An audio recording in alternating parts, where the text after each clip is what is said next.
খবর ভালো ওই দেখি আমরা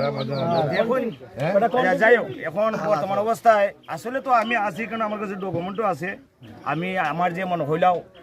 এমপি সাহেব নাসির চৌধুরী সাহেব লইয়া যে আমি কতটুকু ভিডিও পোস্ট করলাম বা তার লগে দেখা করছি সরাসরি হাত মিলাইছে কথা কইছি আমার কতটুকুই আনন্দ যে আমি অত বড় একজন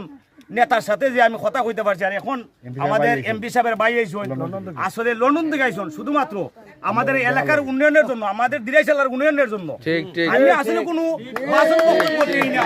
তবে ইনশাল্লাহ দিমু দেওয়ার মতো তৌফিক আল্লাহ দিছে তবে আপনারা মাঝে মধ্যে আমি ভিডিও পোস্ট করি আপনারা ভাইসন আর আমার একটাই সমস্যা আমার ভাওটা ভাঙ্গা যার কারণে আমি টান দিয়ে সময় দিতাম পারলাম না তবে আমার মন তো কি আমি কিন্তু ভালোবাসি আর আপনারা যেবা যারা আসুন দিরাইশাল্লার উন্নয়নের জন্য আমাদের জননেতা জনাব নাসিরউদ্দিন চৌধুরী সাহেবের লাগি আপনারা শেষ মিশি অন্ততপক্ষে আপনারা মন উদার করিয়া এবারের বছর খান শুধু কান দিবা দানিশ ইসমার ধন্যবাদ আপনারা সবাইকে আপনারা দোয়া করবা আমার জননেতা জনাব নাসিরউদ্দিন চৌধুরী সাহেবের লাগি উনি আসলে বয়সও শেষ খেলাও শেষ আমরা সবাই মিলিয়া আমরা